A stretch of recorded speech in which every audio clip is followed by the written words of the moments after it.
시조튜브 구독자 여러분 반갑습니다. 저는 부산에 활동하는 손중호 시조 시인입니다.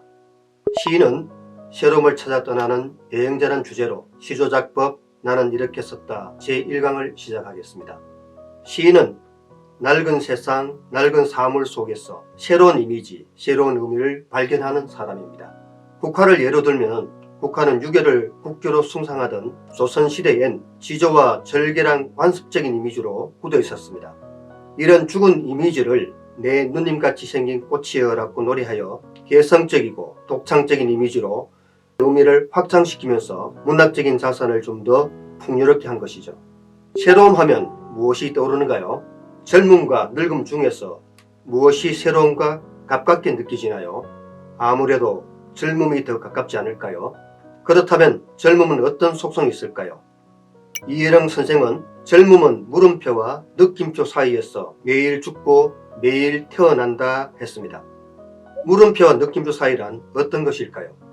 어렸을 때를 생각해보면 됩니다. 호기심 어린 눈빛으로 묻고 또 묻다가 아 하는 감탄사가 나오는 그 사이, 이 둘을 합쳐서 문장 구호를 만들면 바로 물음 느낌표, 영어로 하면 인터로뱅입니다. 물음 느낌표는 1962년 미국의 광고 대행사 마틴 스펙터가 만든 새로운 개념의 문장 구호입니다. 물음 느낌표의 시작은 물음표입니다. 수없이 많은 질문이 모이고 모여 물음표의 빈 곳을 채우다 보면 어느덧 물음표는 느낌표로 변해있을 것입니다. 오대산 월장서에 가면 숲길에 물음표를 형상해 설치물을 설치해 놨습니다. 절에서 스님들은 화두를 갖고 수행을 하실 때 늘 묻습니다. 이게 뭐고 이게 뭐고. 그러다가 어느 순간 깨우침을 얻게 되죠. 그게 바로 느낌표라 보면 되겠습니다. 남들이 보지 못하는 것을 보고 보이지 않은 불안을 보고 보이지 않은 불만을 볼 때 필요한 상상력은 물음표 속에서 살고 창조는 느낌표와 함께 다가옵니다. 의심과 놀라움이 공존한 대단히 역설적인 문장구호, 상식을 훌쩍 뛰어넘는 믿기지 않을 정도의 놀라움, 상상 초월의 감탄사가 바로 인터로뱅입니다. 창조력은 자신과 사물, 세상에 대한 관심과 애정, 호기심에서 나옵니다. 애정을 갖고 자기 자신과 주변을 주의 깊게 살펴보면 이제까지 보지도 생각하지도 못했던 새로운 세상과 만나게 될 것입니다. 시인은 그것을 수신해서 엉뚱한 상상력을 더 보태 사람들이 알아들을 수 있는 언어로 옮겨 적는 것이죠. 제 작품 한 편을 감상하면서 새로움을 어떻게 찾았는지 살펴보겠습니다. 신발라 쓰는 시 손중호. 풀의 시인과 이름이 같은 중년의 구두닦기, 바닥에 주저앉아 신발라 시를 쓴다. 낮아서 더 반짝이는 검은 구두 한 켤레. 저렇게 닦는다면 무엇이든 시가 안 되랴. 구두만 척 봐도 그 사람을 알아보고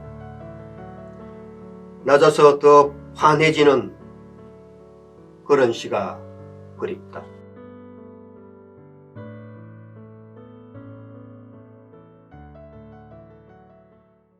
제가 중학교에 근무할 때 주기적으로 구두를 닦으러 오시는 분이 계셨는데 이분이 얼마나 구두를 잘 닦는지 이분이 오면 대부분 선생님이 구두를 맡길 정도였습니다.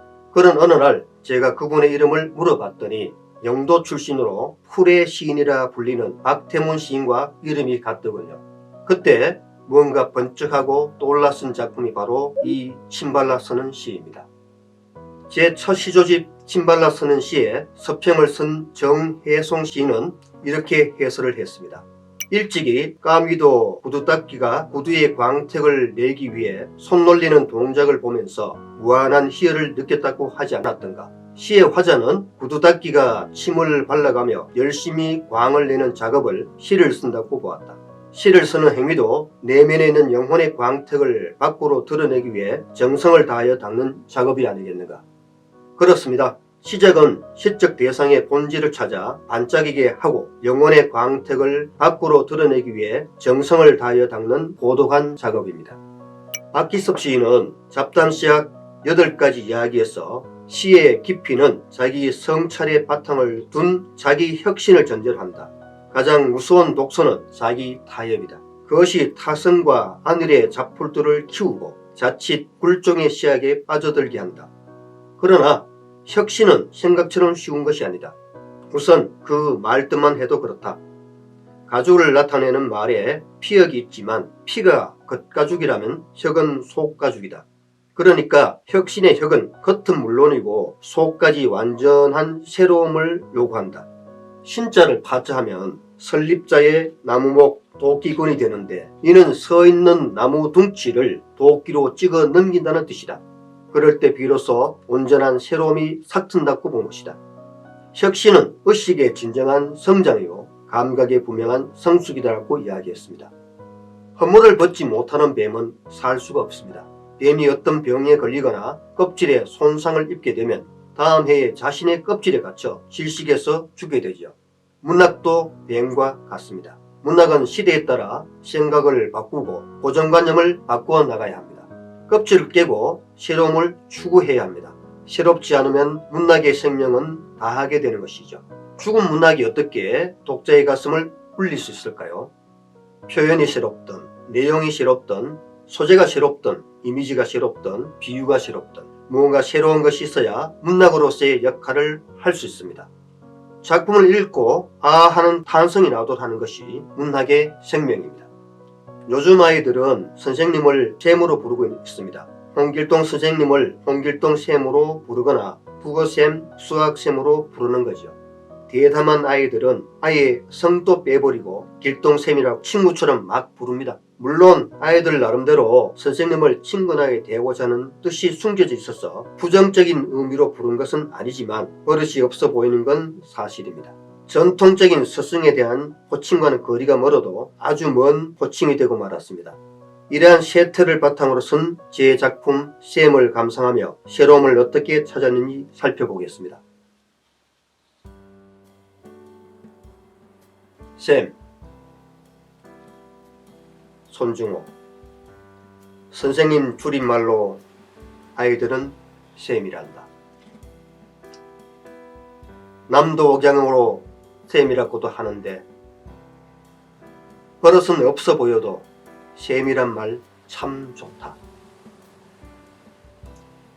그렇지, 선생님은 쌤이라야 마땅하지. 깊디 깊은 산골짜기에 샘물로 퐁퐁 솟아 어둠을 길다게 하며 흘러가는 푸른 노래.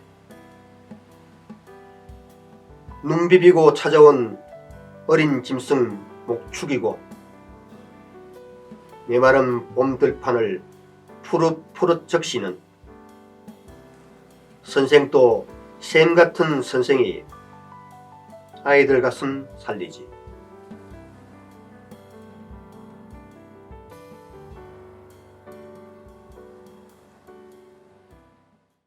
샘이란 말이 비록 버릇은 없어 보이지만 아이들의 마음을 읽을 수 있어서 아이들을 이해하는 데 많은 도움이 되었습니다. 아이들이 있어서 살맛 나는 세상, 그 아이들과 소통하는 방법은 제 키를 낮추고 그 아이들의 말에 귀 기울여 들어주는 수밖에 없다고 봅니다. 나이가 들수록 아이들의 말은 낯설고 또 안테나의 성능이 떨어져 무슨 말인지 알아들을 수 없습니다.